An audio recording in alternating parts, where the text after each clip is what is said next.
Bismillahirrahmanirrahim. Assalamualaikum warahmatullahi wabarakatuh. Alhamdulillahi rabbil alamin. Wassalatu wassalamu ala asrofil anbiya'i wal mursalin wa ala alihi wa ashabi ajmain amma ba'du. Alhamdulillah, segala karunia, segala nikmat yang Allah sudah berikan kepada kita bersyukur kepada Allah Subhanahu wa taala. Salawat dan salam semoga senantiasa tercurahkan kepada uswah kita, Nabi Agung Muhammad sallallahu alaihi wasallam. Ibu-ibu, pada pagi hari ini kita akan belajar tentang hukum dan adab bepergian. Ya, hukum-hukum dan adab bepergian. Ini sebentar lagi panjenengan akan mudik ya. Akan mudik, jadi kayaknya kok pas nih ya. Jadi kita mesti, karena Islam itu mengatur semuanya ya, tidak hanya ketika kita Ramadan kita sholat, tapi bepergian aja ada hukum-hukum yang menyertainya ya, sehingga kita harus tahu ya. Yang pertama adalah hukum-hukumnya, hukum-hukum yang berkaitan dengan bepergian itu sendiri, safar itu sendiri. Ya. Apa yang pertama? Ya, pertama adalah kita diperbolehkan mengqashar sholat yang 4 rakaat. Ya. Mengqashar sholat yang 4 rakaat. Misalnya Bu Aris mau pergi ke Klaten, berangkatnya jam 11 nih, nah, nanti ketemu duhur sama asar, ya kan? Maka itu 4 rakaat, ya.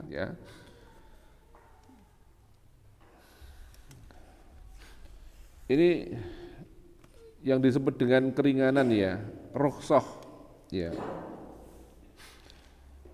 Ini dasar kita melakukan qashar untuk sholat adalah surat An-Nisa ayat 101. Ya. Allah di sana berfirman, wa idza darabtum fil ardi falaisa 'alaikum junahun an taksuru minas sholawat. Dan apabila kalian bepergian di muka bumi, maka tidaklah mengapa kalian mengqashar sholat. Ya. Di dalam sebuah hadis, Anas radhiyallahu an mengatakan, kharajna ma Rasulullah sallallahu alaihi wasallam minal Madinati ila Makkah. Fakana yusallar rubaiyah raq'atain hatta roja'na ilal Madinah. Kami pernah keluar bersama Rasul sallallahu alaihi wasallam dari Madinah menuju Makkah. Beliau mengerjakan solat-solat yang 4 rakaat dengan 2 rakaat sampai kami kembali lagi ke Madinah. Ya, hadis riwayat An-Nasa'i dan At-Tirmidzi. Ini tentang apa? Qashar ya. Qashar yang tadinya solat 4 rakaat itu dalam perjalanan boleh dibuat 2 rakaat. Jadi ini diperbolehkan. Yang pertama tentang mengqashar sholat. Berapa jauh jarak untuk kita mengqashar sholat? Berapa Bu? Ada hadis yang mengatakan jaraknya itu 16 fahsyah. 16 fahsyah itu sekira 85 kilo. Ya, tapi itu kurang kuat. Ya, yang paling kuat yang disepakati oleh para ulama adalah berdasarkan hadis ini. Jadi ada yang menyebutkan bahwa Nabi SAW pernah menempuh jarak kurang dari yang tadi disebutkan, ya. Tapi ketika itu beliau sudah mengqashar sholat. Ini hadisnya dari Yahya bin Yazid Al-Hunai, ia berkata, aku pernah bertanya pada Anas bin Malik mengenai qashar sholat. Anas menyebutkan Rasulullah SAW pernah menempuh jarak 3 mil atau 3 fahsyah. Ya. Jadi ini kurang dari 85 kilo ya. 3 fasya, 3 mil dekat ya. Jadi tidak harus 85 kilo. Atau dengan kata lain begini, ketika seorang itu sudah keluar dari daerahnya ya, itu sudah diperbolehkan untuk mengqashar sholat ya. Ada juga hadis yang mendukung pendapat ini, yaitu hadis dari Anas bin Malik radhiyallahu anhu. Dia berkata ya, bahwa Nabi SAW pernah sholat di Madinah 4 rakaat dan di Dzul Hulaifah, saat ini disebut dengan Bir Ali ya, Dzul Hulaifah, itu sholat sebanyak 2 rakaat. Padahal jarak antara Makkah dan Bir Ali hanya sekitar 3 mil ya.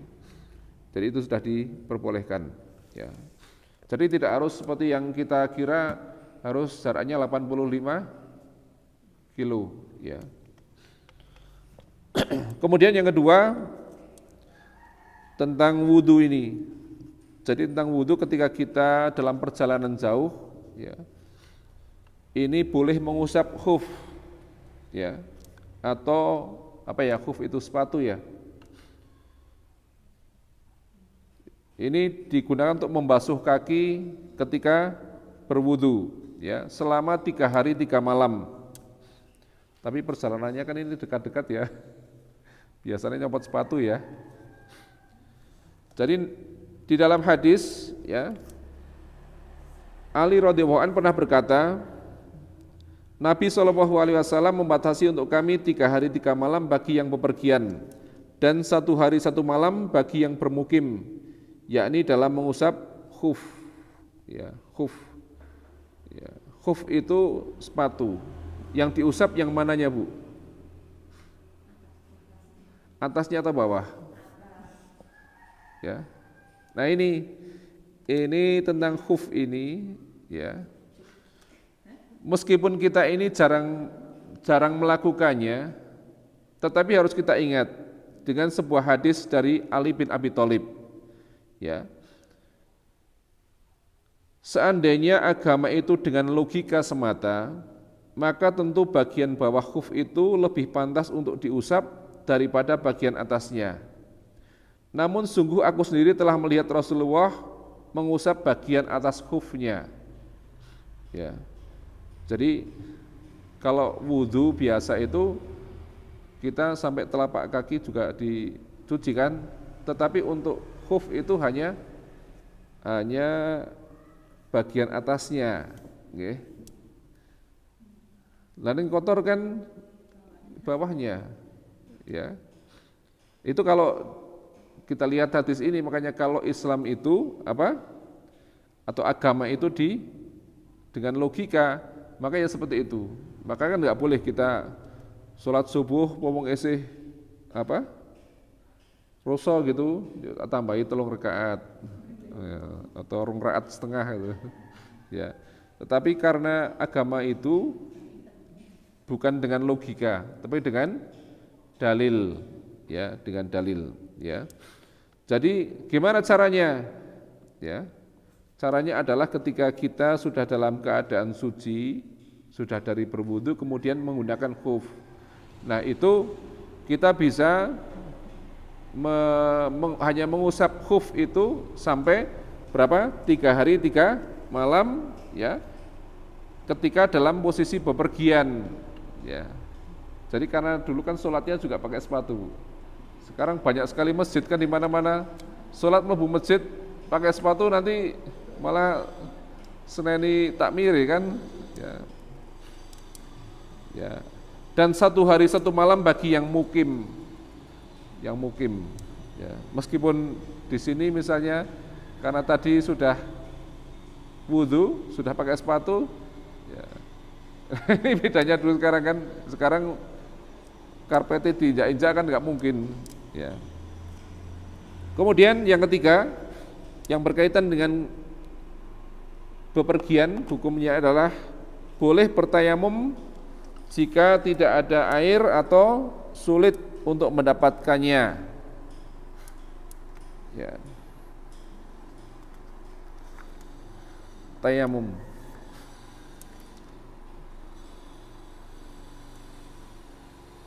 Bisa semua tayamum nggih? Atau mau diulang? Diulang tayamum. Sebentar, ini syarat tayamum apa aja di antaranya, Bu? Satu, tidak ada air. Setelah mencari-cari tidak ada air, bukan tangi rono banyu bukan ya. Tapi memang tidak ada air di daerahnya, ya. Jadi kalau di tempat kita ini tidak ada air, tapi di Kertek masih ada air, itu dikatakan tidak ada atau masih ada? Masih ada ya.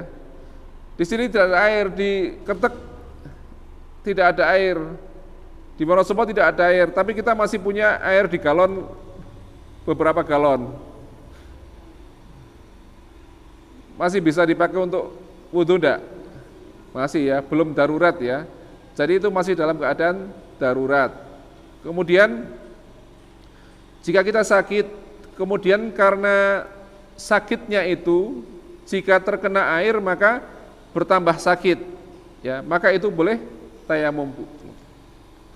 Ya. Jadi kan ada orang sakit yang tidak boleh kena air karena kalau kena air tambah sakit. Misalnya sakit apa, Bu?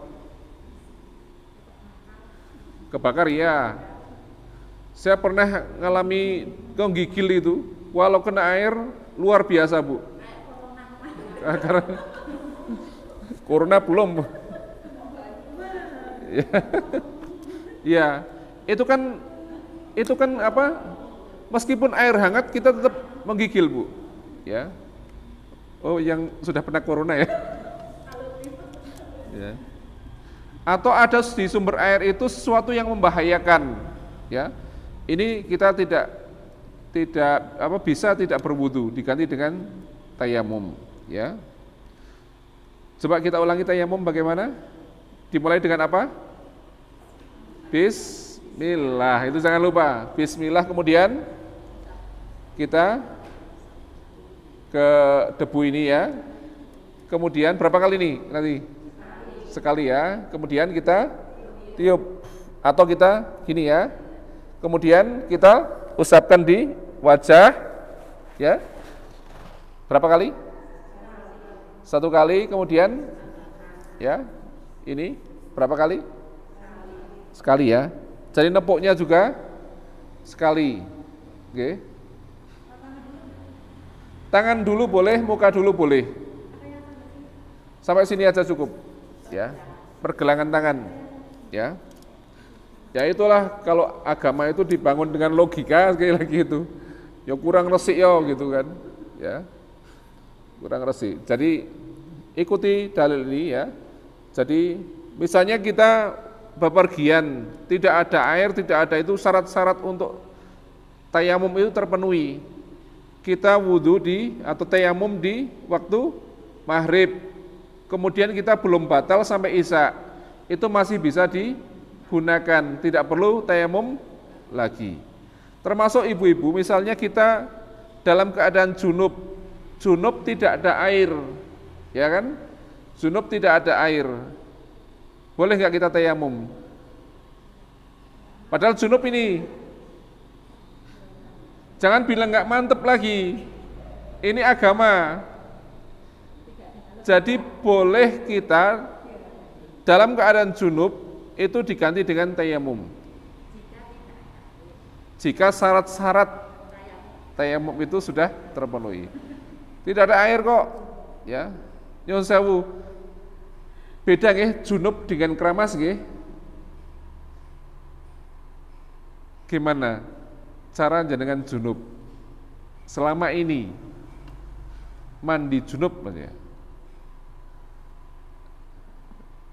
Sudah benar belum? Karena di dalam masyarakat itu kalimatnya yang ngurung keramas. Nek meng ngurung keramas, yo mergo ore enggak ada sampo yo enggak jadi mandi junub. Ya enggak? Bagaimana ketika jenengan mandi junub? Niat. Kemudian membersihkan kemaluan. Terus wudhunya bagaimana? Seperti wudhu biasa tanpa membasuh kaki. Ya. Ini. Kemudian bagaimana selanjutnya? Ini ya. Menyela-nyela pangkal rambut. Ini rambut mana? Sini itu apa sampai sini? Semuanya. Ini pangkal rambut di sela-sela gini. Berapa kali? 3 kali. Ya. Kemudian diguyur 3 kali, ya, kemudian baru kaki. Setelah itu jangan sabunan mau apa terserah. Gitu nggih? Selama ini tidak begitu? Ya dikasih air kan, jadi menyela-nyelai ini dengan air. Ya, bukan diguyur dulu itu bukan, tapi ini disela-selai dengan. Jadi seperti tayamum itu tadi niat dulu ya, jangan lupa niat Bismillah ya, karena niat itu penting ya. Mau wudu, mau tayamum, mau mandi wajib itu niat dulu. Jadi penting ya ini ya, jangan salah mandi wajibnya kita, jangan salah. Ulangi, bagaimana mandi wajibnya kita? Pertama, niat. Kemudian yang kedua, membersihkan kemaluan. Niat baca bismillah, membersihkan kemaluan, terus berwudu seperti wudu biasa, tapi belum menyiram kaki, belum basuh kaki ya. Kemudian apa? Menyela-nyela ini pangkal rambut semuanya, ya. Jadi bukan keramas dulu itu yang tadi bahasa ibu-ibu di masyarakat itu kan keramas hurung kan gitu. Akhirnya mengkeramas tok, tapi syarat mandi wajibnya itu tidak dilakukan. Nggih. Jadi syaratnya ini dipenuhi dulu. Menyela-nyela ini, kemudian apa? Mengguyur seluruh tubuh ini 3 kali, dan yang terakhir adalah sampai ke kaki. Ya, setelah itu lanjutkan seperti biasanya dikeramas dan sebagainya itu monggo. Ya, tapi syarat rukunnya itu terpenuhi lebih dahulu. Oke, jelas nggih? Ini tadi tentang hukum kita bepergian yang berkaitan dengan mengganti wudu. Ya, tetapi kadang-kadang kalau kita bepergiannya lebih santai itu kita bisa mampir masjid untuk wudu ya. Atau sekarang kan banyak air mineral ya, jadi lebih mudah ya. Ini dalil untuk tayamum itu ada di surat An-Nisa ayat 43, Bu. Ya. Saya bacakan artinya saja, ya. Orang-orang yang beriman, janganlah kamu sholat sedang kamu dalam keadaan mabuk, sehingga kamu mengerti apa yang kamu ucapkan. Jangan pula kamu memasuki masjid sedang kamu dalam keadaan junub, kecuali sekedar berlalu saja hingga kamu mandi. Dan jika kamu sakit atau dalam perjalanan atau datang dari tempat buang air atau kamu telah menyentuh perempuan, kemudian kamu tidak mendapat air, maka bertayamumlah kamu dengan tanah yang baik, ya. Sapulah mukamu dan tanganmu. Oke. Jadi di sini ada kalimat menyentuh perempuan. Ini kan bahasa untuk bagaimana mengganti kata-kata apa? Bertemunya antara laki-laki dan perempuan itu ya. Jelas nggih? Tayamum dan mandi wajib nggih.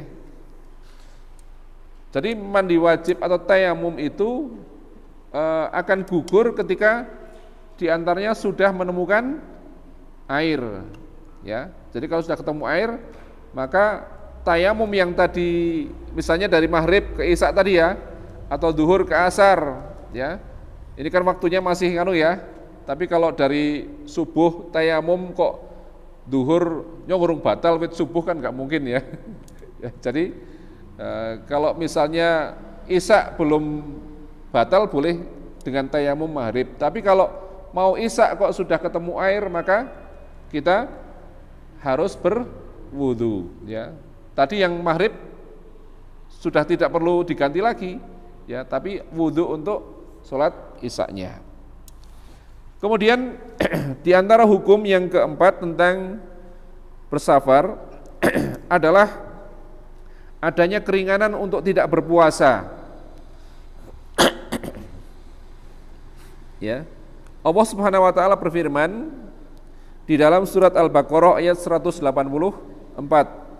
ayyaman ma'dudat faman kana minkum maridun aw ala safarin fa iddatum min ayyamin ukhra, yaitu dalam beberapa hari yang tertentu, maka barang siapa di antara kamu ada yang sakit atau dalam perjalanan lalu dia berbuka, maka wajib baginya berpuasa sebanyak hari yang ditinggalkan itu pada hari-hari yang lain, ya. Jadi ketika safar dan berat di dalam safar itu, berat di dalam bepergian itu, boleh kita tidak berpuasa, ya. Kalau sini Klaten, Bu Poniman, Bu Aris, berat enggak? Enggak kan? Kalau zaman dulu itu berat soalnya, sekarang itu sangat ringan. Tinggal duduk aja kan? Ada yang nyopir. Kalau pakai motor insya Allah masih kuat kan? Jadi enggak berat. Kalau dulu kan jalan, ya berat memang, ya.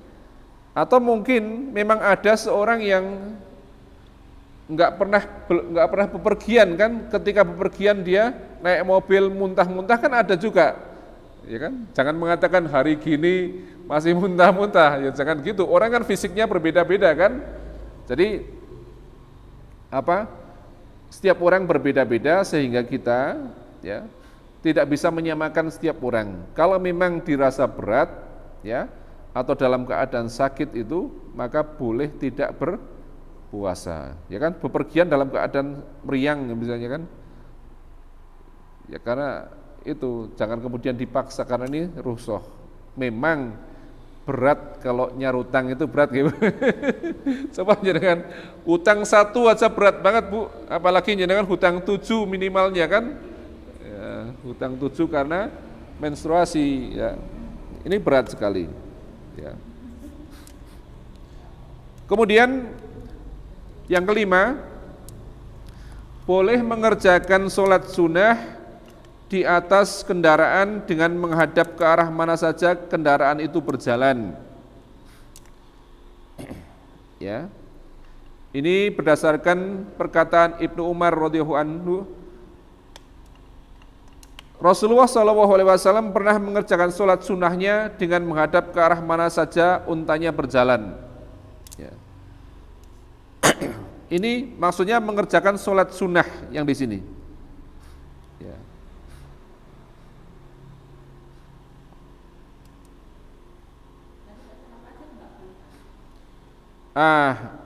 Itu kemudian ketika sholat itu dengan jarak yang perjalanan itu dengan jarak yang jauh, ya, maka diperbolehkan, ya, diperbolehkan. Ya, kecuali itu saya tadi katakan kita kadang-kadang menggunakan kendaraan sendiri sekarang kan, ya, kita ke rest area ada masjid, ya kan, itu lebih baik kan biasanya gitu, karena jadi kita membandingkan antara dulu dengan sekarang, ya. Sekarang perjalanannya di mana-mana banyak masjid kan, bisa berhenti sambil kita istirahat, itu juga baik, ya.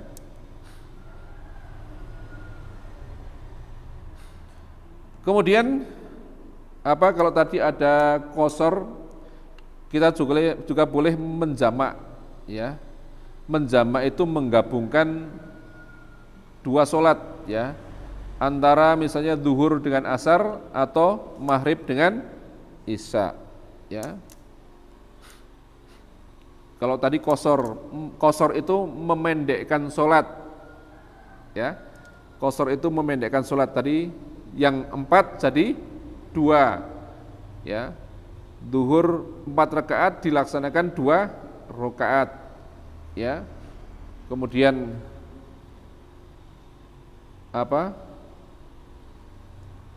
kita juga mengenal lagi jamak qashar, ya. Sudah dijamak, dikumpulkan dan memendekkan. Tapi maghrib tetap 3, tidak jadi 1, ya. Enggak 1 dan 2 enggak, tapi tetap 3 dan 4. Kalau gitu jamak apa? Jamak takdim itu adalah maghrib dan isya dilaksanakan satu waktu dalam waktu apa, Bu? Maghrib. Kalau maghrib dan isya ya dilaksanakan dalam waktu isya dinamakan jamak takhir.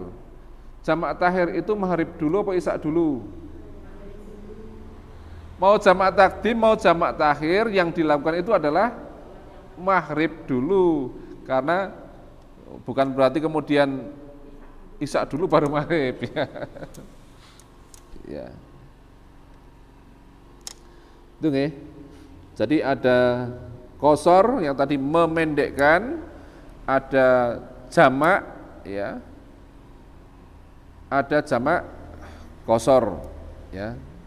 Jamak itu kalau tanpa qashar berarti kalau misalnya maghrib ya maghrib 3 rakaat, isya-nya 4 rakaat ya. Semuanya di situ kita mulai dengan niat ya, niat ya. Jadi ini kembali lagi kepada kita tidak bisa menggunakan logika lah, nanti juga kita akan sampai sebentar lagi ya, paling-paling perjalanan kita 1 jam kok semang di jamak misalnya ya. Ini kita tidak boleh mengatakan begitu. Kalau Allah sudah memberikan rukhsah, keringanan, ya kita ambil keringanan itu ya. Kita tidak tahu, meskipun kita itu pinginnya selamat sampai rumah kan, karena tidak tahu nyawa juga sampai kapan ini. Jangan sampai setelah kita ngomong begitu kita ujuk-ujuk kan bisa terjadi kan. Jadi rukhsah itu tetap harus kita ambil ya. Ada kan banyak orang yang mengatakan begitu lah. Jadi dia berpikir secara logika, paling-paling sebentar lagi sampai kok, paling-paling perjalanan ya.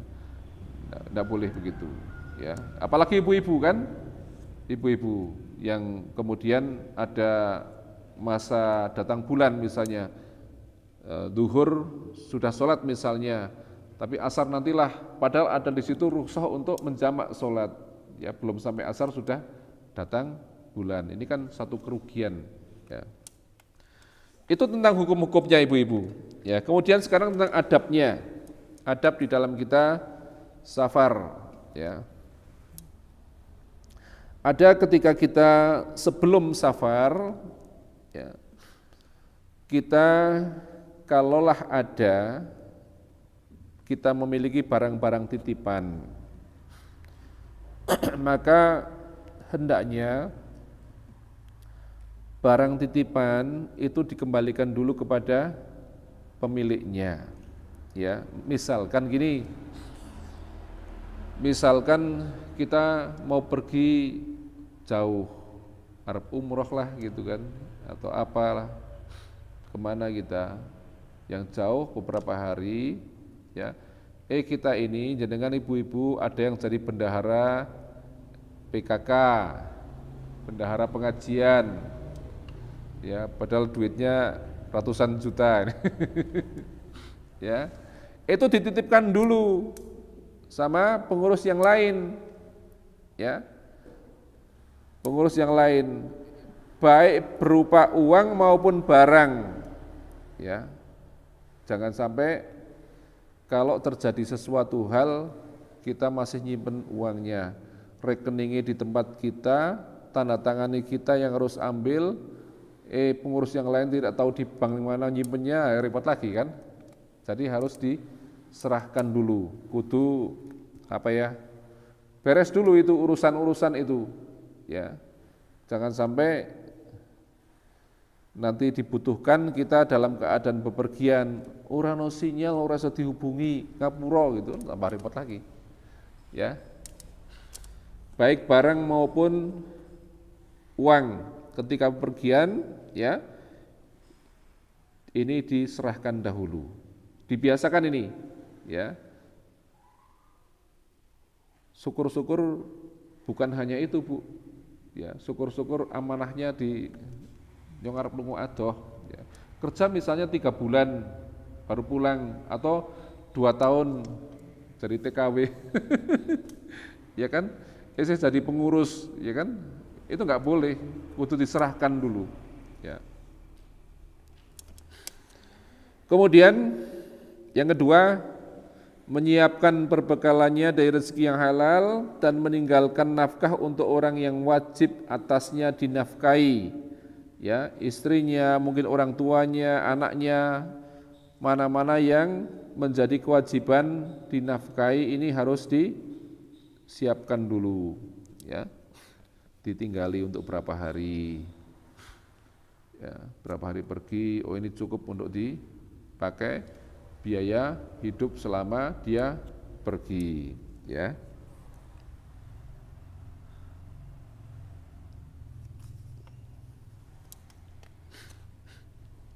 Kemudian yang ketiga, berpamitan kepada keluarga, saudara dan teman-temannya serta berdoa, ya.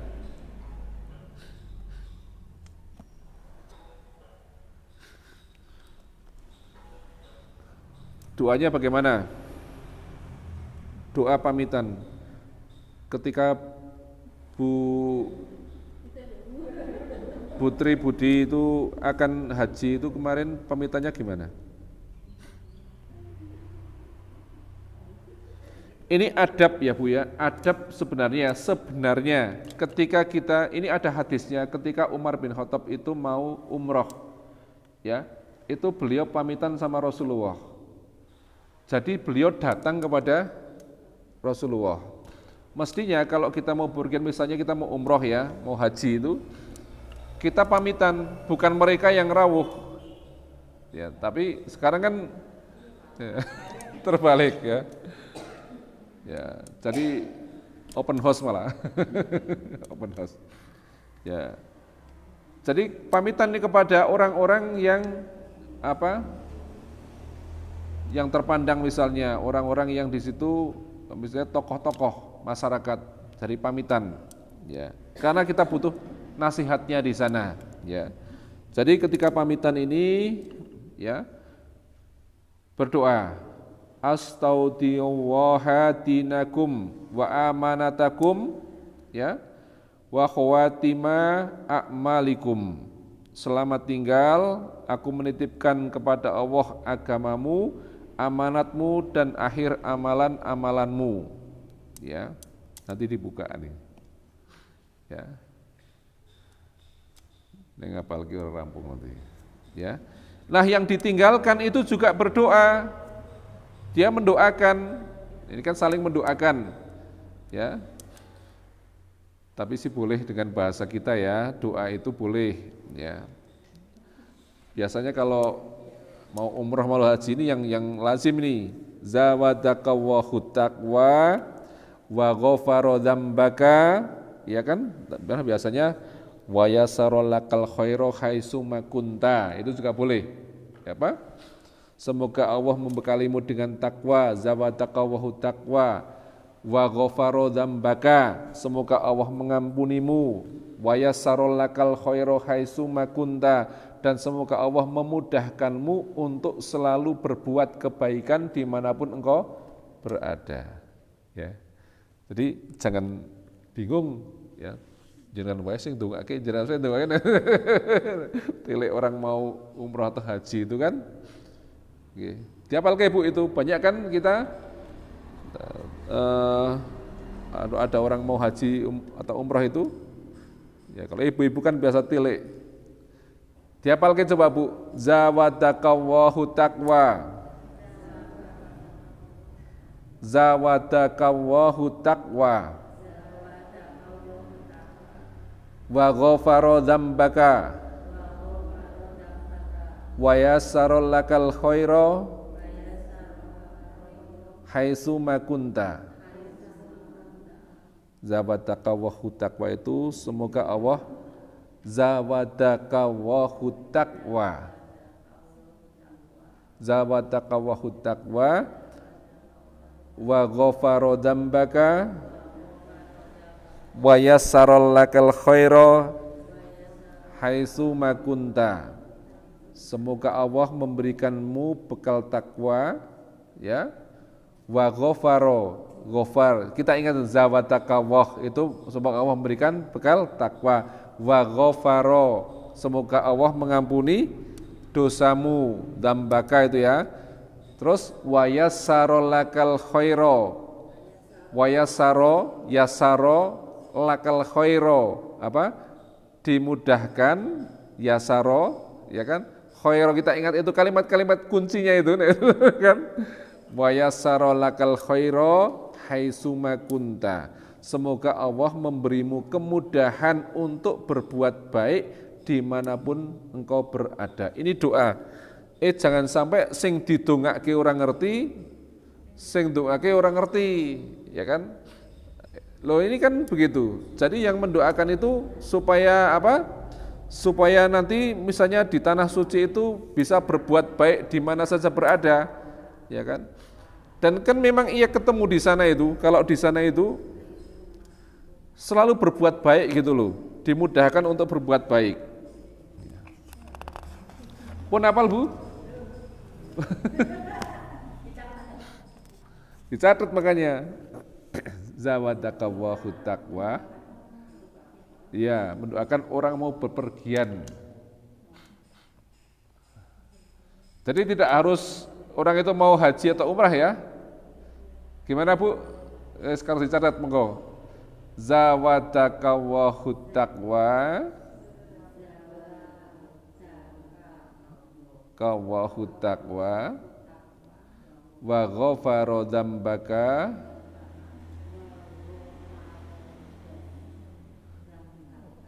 Wa yassara lakal khaira wa yassara lakal khaira haitsu ma kunta. Ya, wis ngapal ke itu aja. Ya. Mau bahasa Indonesia boleh. Oke. Ya, bahasa Indonesia juga boleh. Semoga Allah memberikan bekal takwa.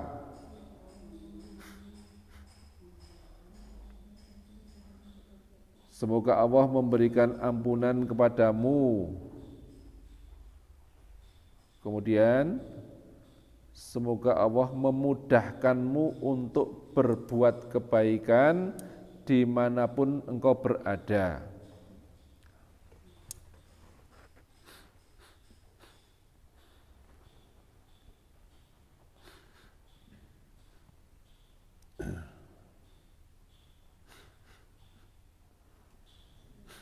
Sudah?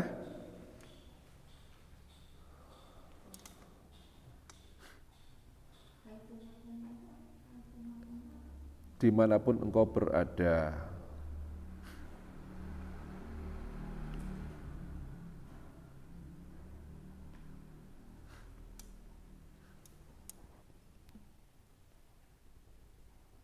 Mun?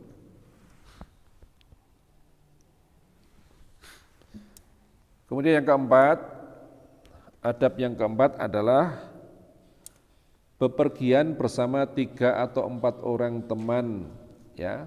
Setelah memilih mana yang pantas untuk ikut bepergian dengannya.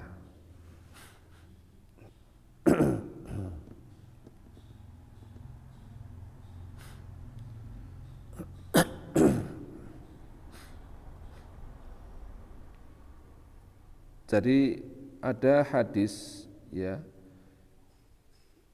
ketika kita ini dikatakan sudah mengenal seseorang, ya, itu adalah diantaranya dengan kita pernah safar dengannya.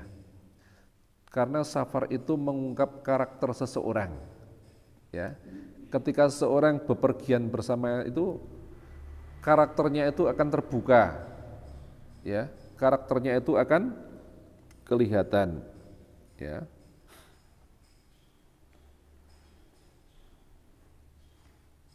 Jadi seorang akan dikatakan mengenalnya itu, ya, karena bepergian bersama itu. akhlaknya ketok asline gitu nih bahasa kita kan. Ketok asline wis tau lunga bareng sih, ya. Nginep bareng, lunga bareng, sak kamar maning, ya.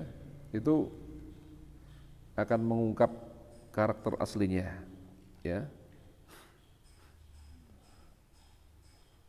Kemudian juga kalau kita sekarang melihat bahwa faktor keamanan, ya, kalau bepergian sendiri, apalagi di waktu malam, ya, ini kan berbahaya, maka jangan bepergian sendirian, ya.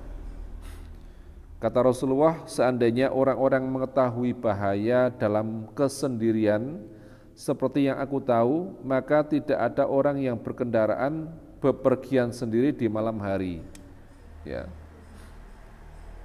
Jadi kalau bepergian baiknya jangan sendirian. Dalam? Ya. Kepepet ada.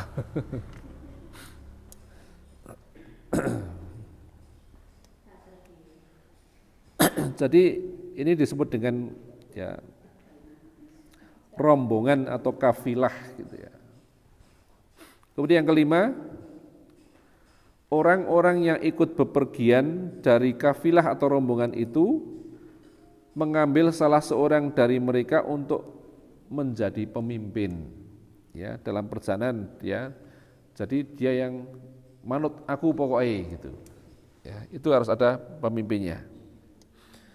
Ada Rasulullah mengatakan di dalam sebuah hadis, apabila ada 3 orang bepergian, maka hendaklah mereka mengambil salah satu dari mereka untuk memimpin perjalanan. Ya.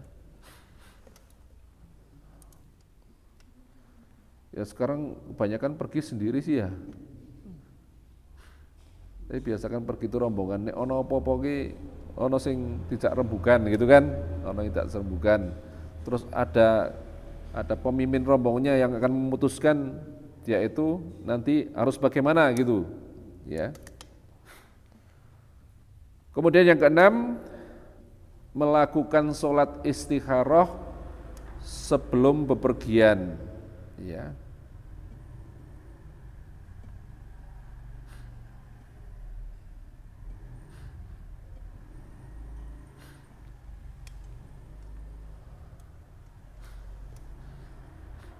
Jadi kalau kita mau bepergian dianjurkan sholat istikharah. Termasuk kalau kita pulang dari bepergian itu memang kita juga disunahkan untuk sholat sebelum sampai ke rumah itu ke masjid dulu, ya. Misalnya jadikan tindakan jauh gitu, ya. Besok Bu Aris poniman tindakan ke telatah Klaten Raya itu, nanti pulang itu ya sholat sunnah dulu di masjid sebelum sampai rumah. Jadi bukan pulang dulu, oleh-oleh geledak ke rumah menurut kondangan, terus ke masjid itu bukan gitu. Jadi mampir masjid dulu. Iya, iya. Jadi sholat sunnah dulu. Ya. Ini sunnah-sunnah itu jarang dilakukan Ibu ya. Ya. Tapi itu sunnah. Ya. Kemudian ketika kita meninggalkan rumah juga berdoa, ya. Jadi setelah sholat tadi, ketika kita mau meninggalkan rumah berdoa. Setidak-tidaknya kita doanya la bismillahi tawakkaltu ala Allah la haula wala quwata illa billah. Itu setidaknya begitu, ya. Kalau naik kendaraan kita juga berdoa ya. Doanya yang hafal Bu Masri itu, ya. Iya, maksudnya kalau tidak haji itu dituntun terus gitu, ya, dituntun terus, ya. Subhanalladzi sakhkhara lana hada wa ma kunna lahu muqrinin gitu dan seterusnya itu, ya. Ya, padahal ya kita dibiasakan Bu, tidak apa-apa kita gini Bu, mesti punya catatan doa-doa. Kemudian nanti ada yang memimpin, itu dibiasakan. Mbok mau pengajian Kamis Pon misalnya, loh kan rombongan toh, ayo kita naik naik angkot itu ngerian Pak sopir dongo riyen sareng-sareng walah Aisyah Purnamandala dongo sik maer gitu. Ya kan itu akan menjadi contoh Bu, menjadi contoh yang lain. Memang kudu berdoa dulu ini, ya. Jangan mangkat-mangkat, ayo kurang, isih nunggu, isih nganu, ora ana dungane di sana. Ya kan? Itu kebiasaan kita begitu. Ya. Kemudian ada sunnah lagi, adab lagi ketika kita mau bepergian yaitu berangkat pada hari Kamis pada permulaan siang hari.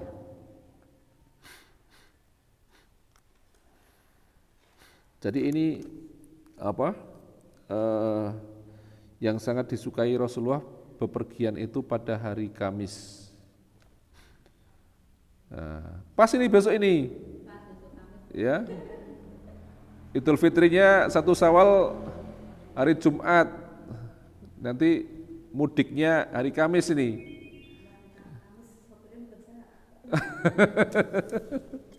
Hari Kamis pada permulaan siang hari.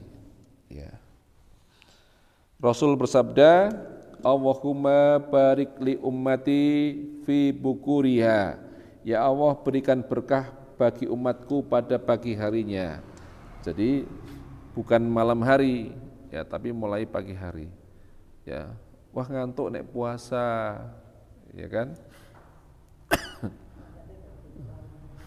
Makanya habis buka ngantuk juga karena bukanya keluargen.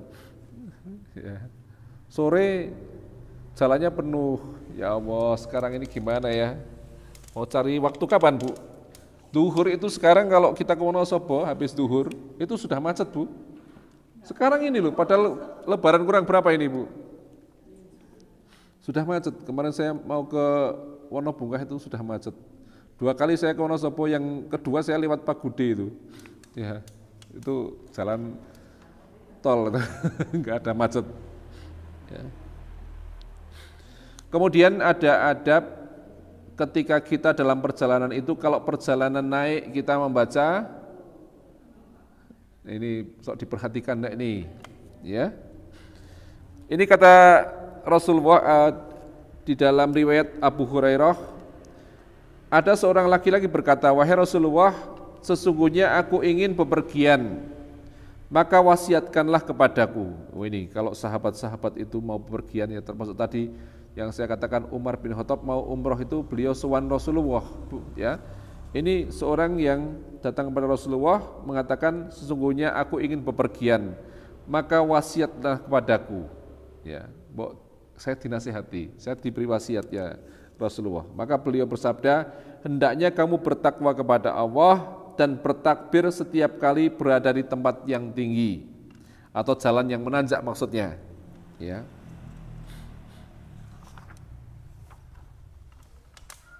Jadi jalannya munggah gitu, munggah Semagung aja itu, naik Semagung juga kita harus Allahu Akbar, itu kan naik. Jangan hanya kalau naik mana itu, kalau Bu Aris nanti lewat Siroto itu, ya enggak hanya itu. Kita ke Wonosobo naik Semagung itu kan menanjak. Allahu Akbar, Allahu Akbar, Allahu Akbar. Ya. Karena ini sunnah, ya. Jadi jangan dikira kemudian. Dan hindari ya Bu, biasanya kita itu ketika di dalam perjalanan, apalagi rombongan, apa Bu, milih kendaraan mobil yang full musik, ya. Jangan ada di sana musik, jangan ada di sana nyanyian, ya. Tidak usah di setel full video dan sebagainya, usah. Justru di dalam kita perjalanan itu harus banyak berdoa kepada Allah. Jangan main musik, gitaran, anak-anak kita diingatkan.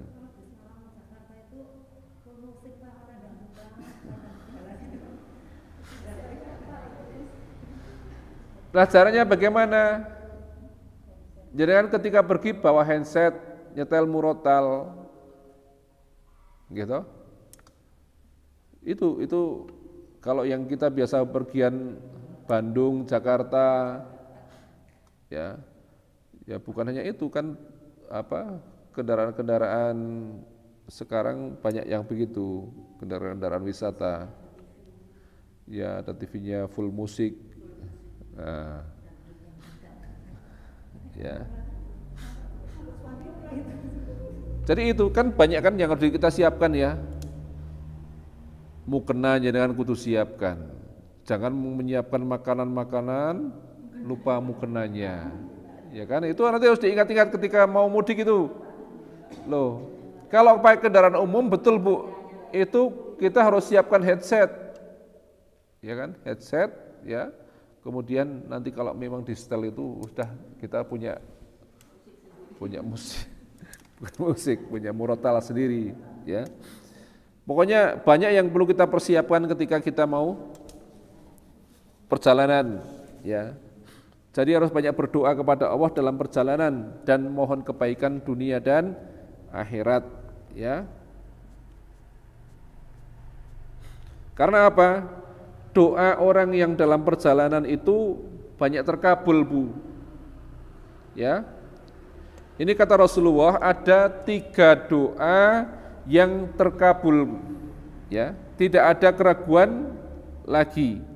Yaitu yang pertama doa orang yang teraniaya. Kemudian doa orang yang bepergian ya. Dan yang ketiga adalah doa orang tua untuk anaknya. Hadis riwayat Ahmad. Siapa lagi itu? Siapa yang doanya terkabul? Doa orang teraniaya,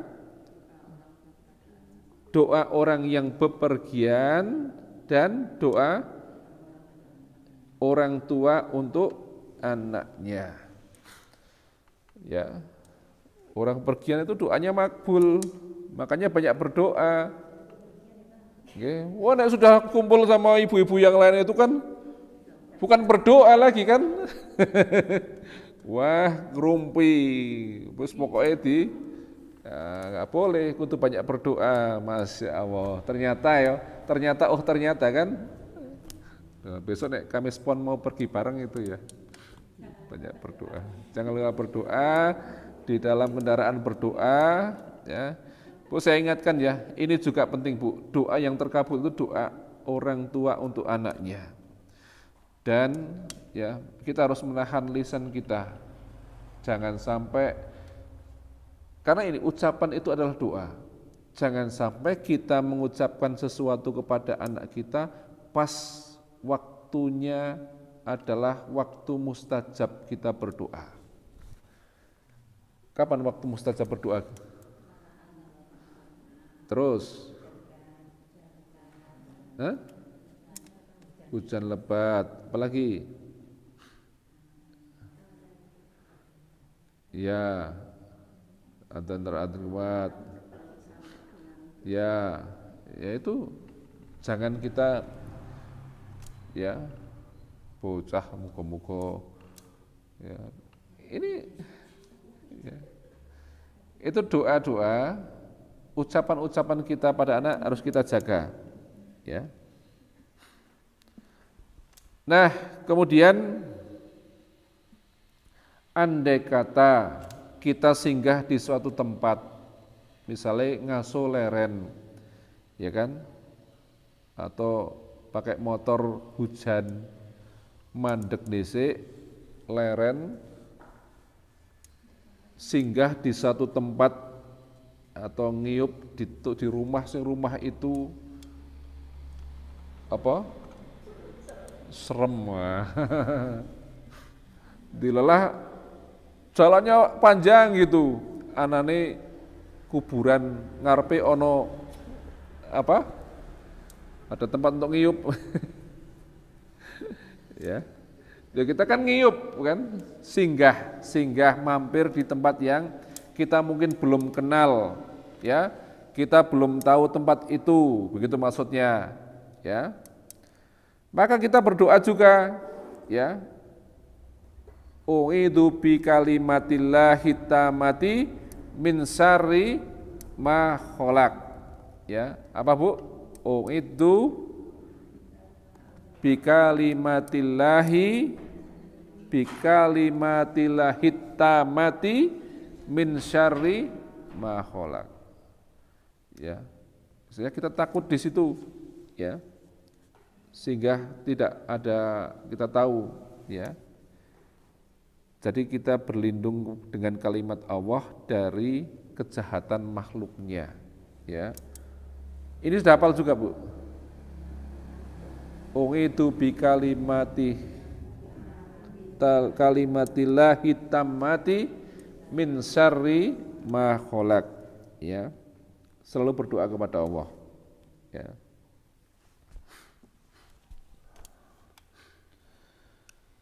Jadi itu, Bu, sampai nanti kita sudah kembali, kita berada di tempat-tempat manapun, kita berdoa kepada Allah Subhanahu wa taala, ya. Kemudian tidak mengetuk pintu rumah keluarganya pada malam hari, tapi dengan mengutus kepada mereka seorang yang memberi kabar gembira supaya kedatangannya tidak membuat mereka terkejut, ya.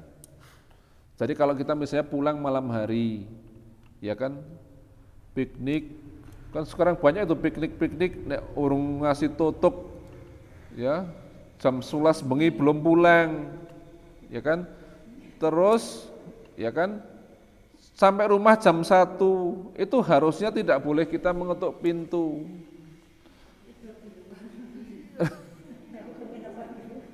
Ya, lah sekarang itu kan piknik di marem-marem sampai gitu, alasannya lele nyewa motor wis, itu sok gimana ya, orang pengen cepet kondur, ya, padahal ya bepergian itu adalah rekoso, Bu, sampai dikatakan adab, separuh dari adab, ya, tapi seneng bepergian gitu loh.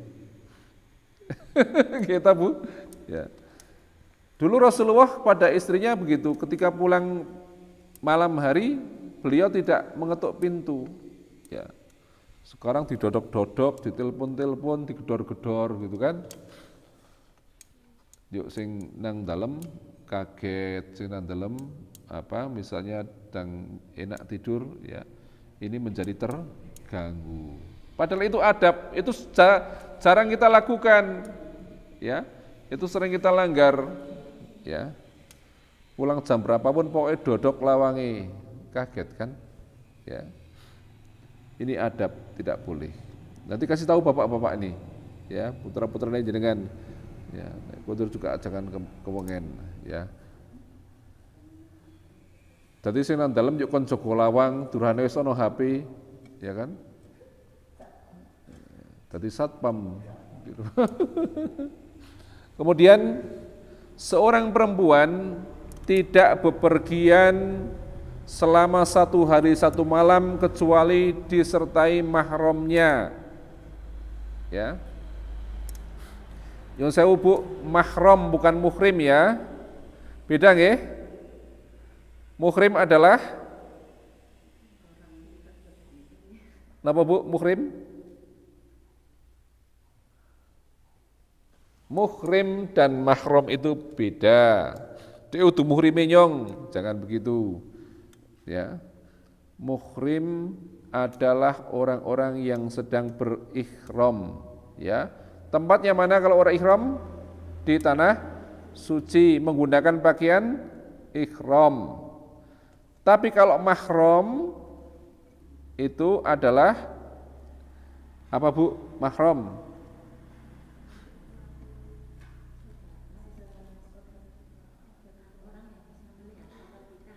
Bu Aris mahramnya Pak Nur bukan? Bukan mahram, artinya apa? Kalau Bu Aris, ya, masih single, boleh dinikahi, itu mahram. Ya, mahram adalah yang boleh dinikahi. Ya. Bukan mahram, itu boleh dinikahi, tapi kalau mahram itu tidak boleh dinikahi. Ya beda ya. Bukan mahram berarti boleh dinikahi. Ya. Kalau mahram apa? Ya. Ada sebab mahram karena persusuan, ada sebab mahram karena pernikahan. Ya. Nah, suatu saat kita akan belajar. Ya. Jadi kepada siapa sih ibu itu, jenengan itu boleh membuka hijab jenengan? Itu harus tahu kan? Oke? Apalagi bersalaman, ya bersalaman dengan bukan mahram nggak boleh, ya. Bu Roto nggak boleh bersalaman dengan saya, kan gitu, ya. Ini kembali kepada masalah kita. Jadi perempuan tidak boleh pergian selama 1 hari 1 malam kecuali disertai mahramnya, ya. Ini adalah sebagaimana kata Rasulullah SAW dalam hadis Bukhari Muslim, tidak boleh seorang perempuan bepergian selama 1 malam 1 hari 1 malam kecuali bersama mahramnya.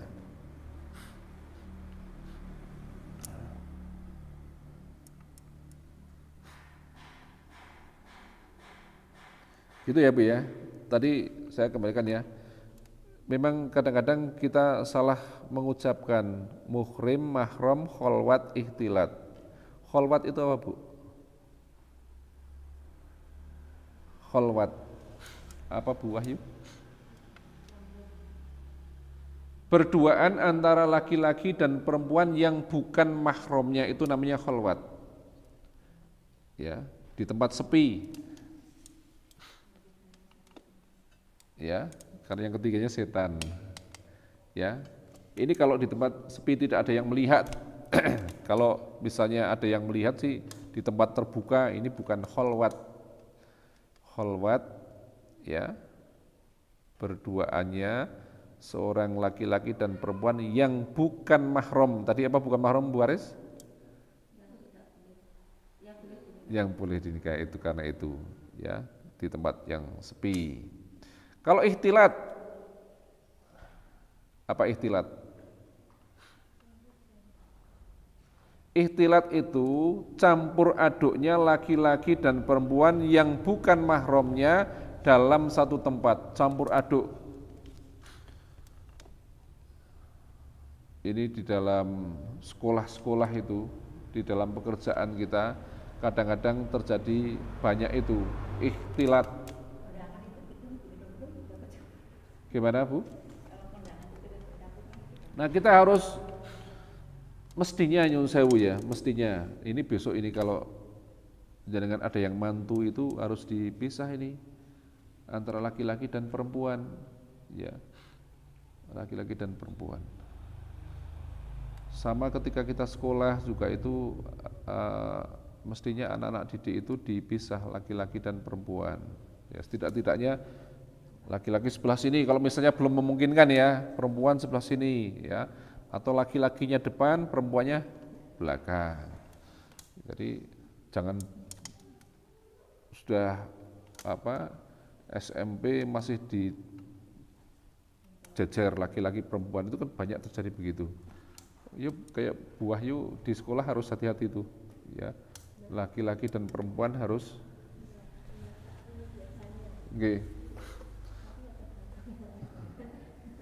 ya, jadi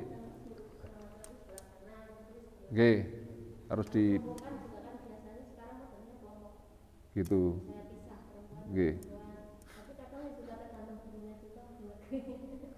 Ya susah kalau gurunya belum paham ya.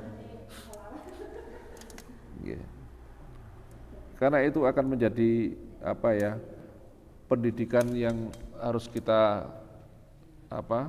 kita mulai ya semula mulai dari diri kita yang penting ya Bu ya. Ya termasuk tadilah pergian kudu ndonga, naik kendaraan, di kendaraan yang ndonga. Paling ribut kan ibu-ibu nek di kendaraan itu. Ya. Riuh ya, bukan riuh dengan berdoa. Tadi ya ketika jalan naik membaca takbir, Allahu Akbar, Allahu Akbar. Ya meskipun cuma ke Wonosobo kan ada jalan naik, ya kan? Oh dari Sendot itu ada naik gitu. Ya. Ada pertanyaan barangkali? Cukup, nggih? Kita akhiri dengan doa kafaratul majlis. Tapi sebelumnya mudah-mudahan nanti ketika kita atau panjenengan semua yang mudik itu ini bisa dilaksanakan ya, dan tetap karena masih dalam masa berpuasa ya, masih dalam bulan Ramadan. Mudiknya kan bukan setelah Idul Fitri kan ya, tetap jaga supaya Ramadan kita sempurna. Bismillahirrahmanirrahim. Subhanakallahumma wa bihamdika asyhadu alla ilaha illa anta astaghfiruka wa atubu ilaik. Wassalamualaikum warahmatullahi wabarakatuh.